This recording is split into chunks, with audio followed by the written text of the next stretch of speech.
Hey y'all, welcome back to my channel, Living Life with Leticia. Thank you guys for joining me. I appreciate that you have come back. So let's just get right into our devotion for the day. Give, and it shall be given unto you. Good measure, pressed down and shaken together and running over, shall men give into your bosom. For with the same measure that ye mete, withal it shall be measured to you again. It is good to be giving, in word and in deed. Give your help wholeheartedly. Give your love without cause. When necessary, give money to those who are in need. You will never regret living a life of giving. The joy and the peace you get in return is irreplaceable. Today's prayer is, Dear God, I pray that in all I do, may I be as giving as you are to us. I desire to follow your example, Lord, because it is the best example to follow. In Jesus' name, I pray and I ask all of these blessings in thy son, Jesus Christ's name, for his sake. Amen. All right, y'all. Thank y'all for coming back. We are going to talk a little bit about taking care of mom and dad. Or taking care of mom or dad or mom. You know, it may be one of the two. But since COVID, I've realized that a lot of families mesh together their living arrangement. Some people decided that it was better for them, instead of trying to take care of two households or two homes to help somebody else in their home, is to just have them come on home or come on in. We'll make arrangements we'll get you placed here with children or with whomever. But times is hard. Times is hard right now. Again, I talked about inflation. It's still up there. It's going up and up and up. They say it's coming down, but I haven't seen it. I know gas prices are going down by the penny. They went up by the 10 cents, the 20 cents, really. And all of a sudden, we come up with $6 worth of, $6 gallon gas. It happened overnight. It wasn't like gradual, climbing up there. I don't know, because I don't even drive. I don't even use gas that much. So I don't really have that issue. My car don't hardly move. Things changed. Our dynamics changed. Our way of thinking changed. And so we had to make some adjustment. Now, with my family, the adjustments were that my sisters are taking turns. They have, certain days of the week that they go over and they stay with my mom. She is not at a place where she needs 24/7 care, but she likes someone to be there. And I can understand that. However, I can't be there because I live in a totally another state. So I have to depend on my sisters to do the things that I could be doing as well. But, I am trying to, on occasion, go and relieve them like I did, a couple of weeks ago. I'm going back. But that's not the same as being there. Constantly, you're there. They all have homes of their own. They take care of their houses, or they try to as much as they can, because if you're not there 50% of the time, if you're not occupying a place, for some reason, it starts caving in on you. It starts going in like that. Just caving in. So they're trying to upkeep their home. They're trying to help mom with her home. They're trying to do the things that they need to do at their homes, yet still help her at her home. So that's a lot. That's a whole lot. And oh my God, I thank them for everything that y'all do. Everything you do. And I know it's not always easy. I know sometimes it's a challenge because, it is. And sometimes it is not rewarding. It's not rewarding because ain't nobody coming back there saying, hey, girl, you're doing good job. Good job. You are doing a fantastic job staying over here with mom. And I thank you for it. They ain't getting that. They don't get that. I know that it is extra for them. And that extra is at a huge cost. I said, not only are they trying to take care of their homes, they're trying to take care of my mom's home too. Not only are they trying to take care of her meal needs. They're trying to take care of their meal needs and their medical needs and her medical needs. And everybody got something. Everybody's trying. Everybody's giving up something. Everybody got something to contend with. Mom, she's giving up a little bit of freedom because she, wants to drive her car, and sometimes she wants to get out and move about, and don't nobody want to move about with her. So that's depressing, and that's keeps you kind of down in the dumps. So those are things that each of them have to contend with. She's not used to them doing certain things, and they're not used to her doing certain things. She's used to talking and having somebody to, chin music with, and they used to not having nobody to chin music with. And chin music is what my granddaddy used to call when you're talking. That's your chin music. He had some sayings, y'all, and I'll tell him. I'll give you a little sample one day.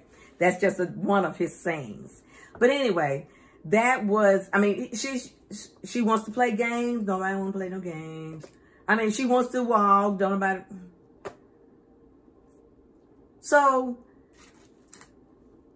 some compromising, some not, some, give and take. You give a little bit, you take a little bit, you take a little bit, you give a little bit.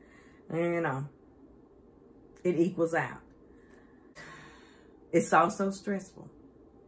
I think on everybody involved. Everybody involved. The parent, the child, the siblings, the spouses of the siblings, the children of the siblings, or it's stressful.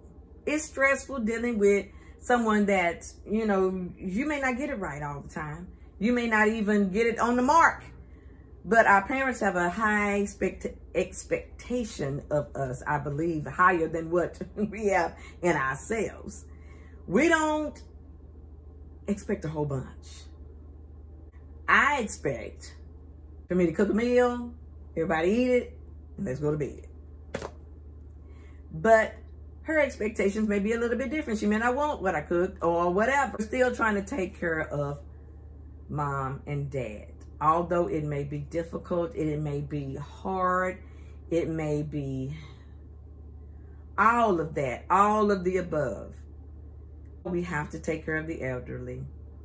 Even us. We're going to need that help soon. In our aging years, we are aging out. We're going to need some help. We're going to need a kid or two, if we got them, come by, come see about what's going on here at this house. Now, heaven forbid if anything ever happened to my bubby. My sons are in Dallas. Our daughter is in Nevada. So there's nobody even here. We got one grandbaby here. And I told her, if anything ever happened to me, girl, you better come running. Because don't leave me in Papa's hands. Not just Papa's hands. You come help. We got to do so. If something happens to me, he says he's going to be lost. I know if something happens to him, I'm definitely going to be lost. He is the fixer-upper of everything. He puts up stuff. He repairs stuff. He installs stuff. He knows how to fix stuff. Okay, that was good. He knows how to fix stuff. He knows how to install. I don't know none of that. I know that if anything should happen to him, that my life is definitely going to change drastically. Because I'm going to have to start paying for somebody to come fix some stuff, okay?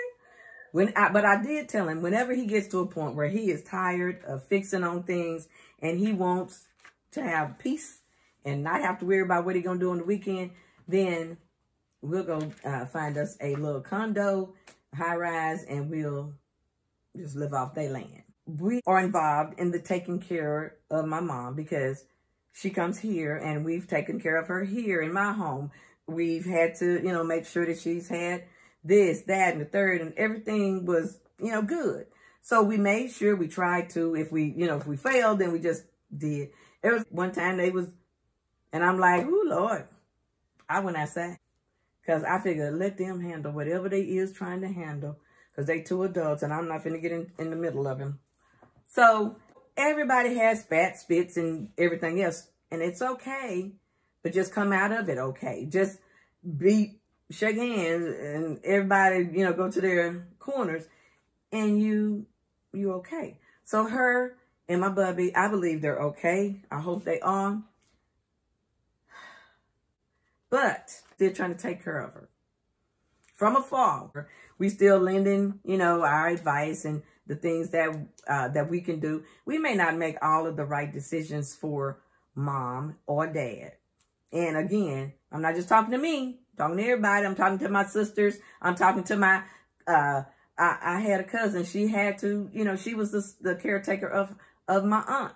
And she did a wonderful job. Now, I know she said she had some challenges when that happened. That it was new. It was totally new. But it was something to get used to. So everybody has a place in this life. Taking care of mom, we're taking care of dad. If we're taking care of a spouse, we are taking care of a child. Because I have another friend, they have a child with cerebral palsy. He and her are taking care of their son 24/7. They are doing a marvelous job. But they are the caretakers. We become the caretakers. You know, you don't want to put anyone in any sort of home or establishment. So everybody's trying to do what everybody has to do to try to keep family together, keep everybody, you know, taking care of each other, because that's what family is supposed to be. That's why they say charity starts at home. That don't mean you giving to your family. That don't mean, you know, that you got to pay them. That's not what that means.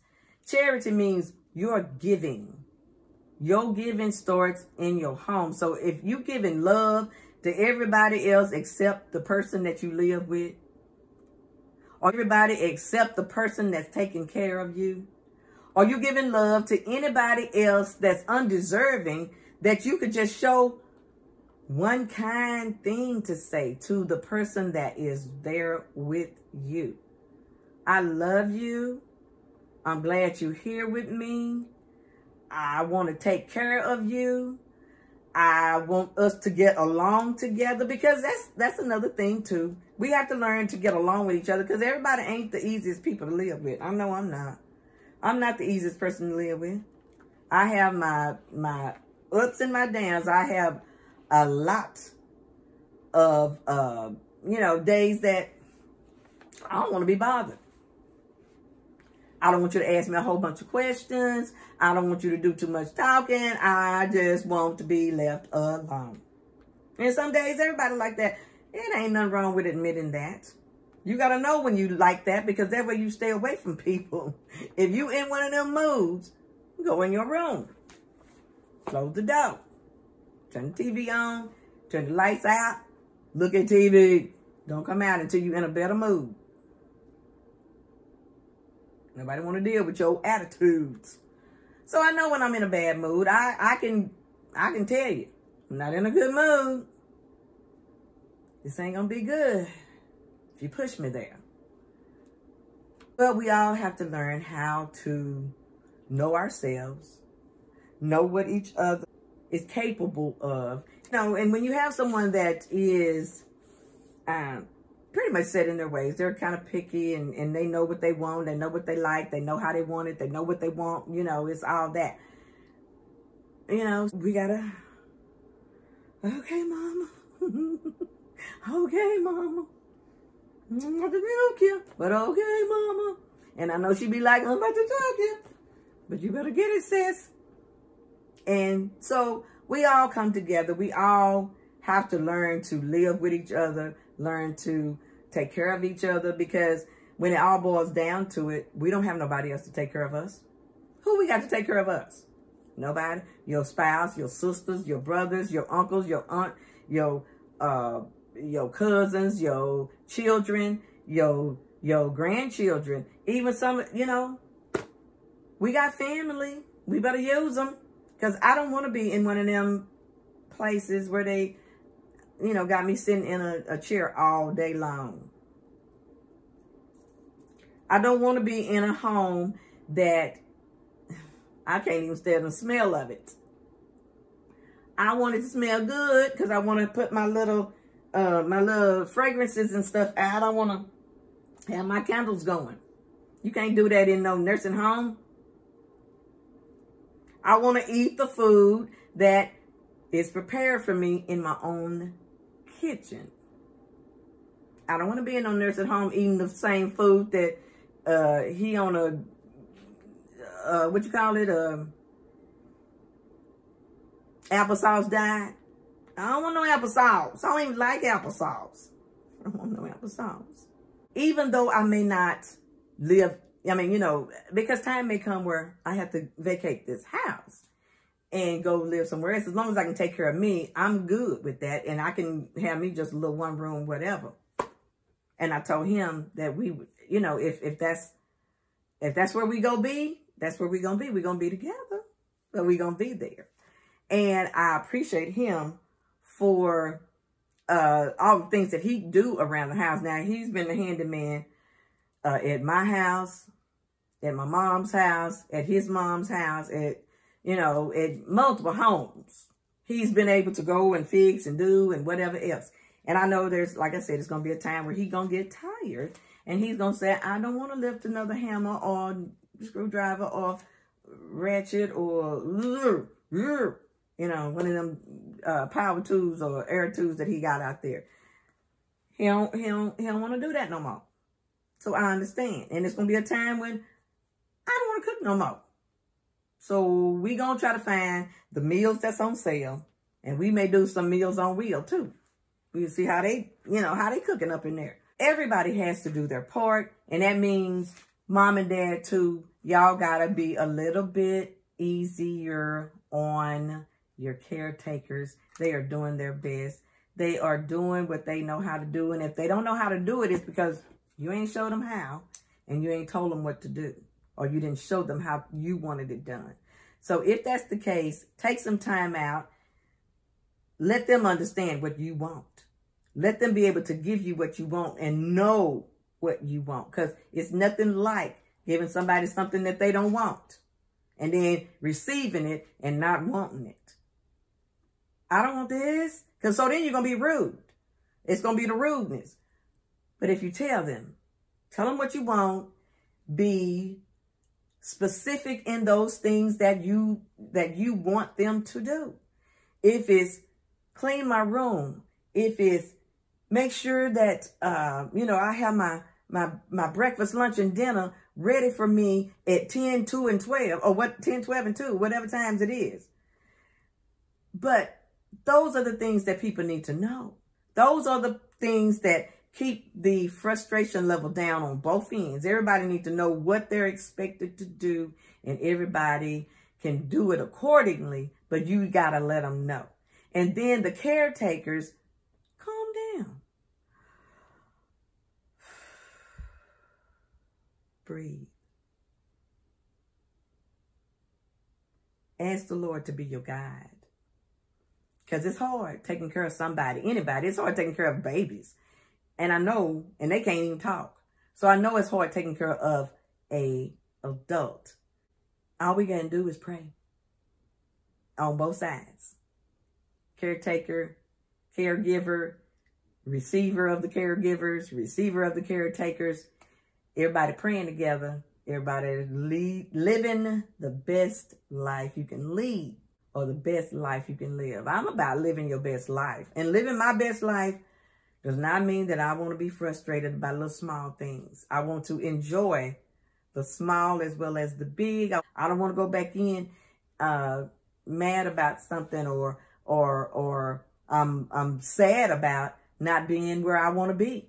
So as long as you're where you need to be or where you want to be, take advantage of that. Enjoy that, because there may be come a day that you may not be able to be there. You may have to uproot and move to someone else's home or move to a home if that's the case. This is not for my mom. Because you know it's not for you. You don't want to be in a nursing home. We don't want you to be there. And you will never be there as long as you have 4 daughters that love and will take care of you. And we do the best that we can. So know that, and know that for my mom, and know that if you have a mom that you're taking care of, you have a dad that you're taking care of. If you are the mom and you are the dad that's being taken care of, let's do the Rodney King. Can't we all just get along? We need to. I want to make sure you stay blessed, and you have to, if you blessed, you gotta go bless somebody else. So be a blessing, okay? Be blessed and be a blessing. Love y'all. Deuces. Bye.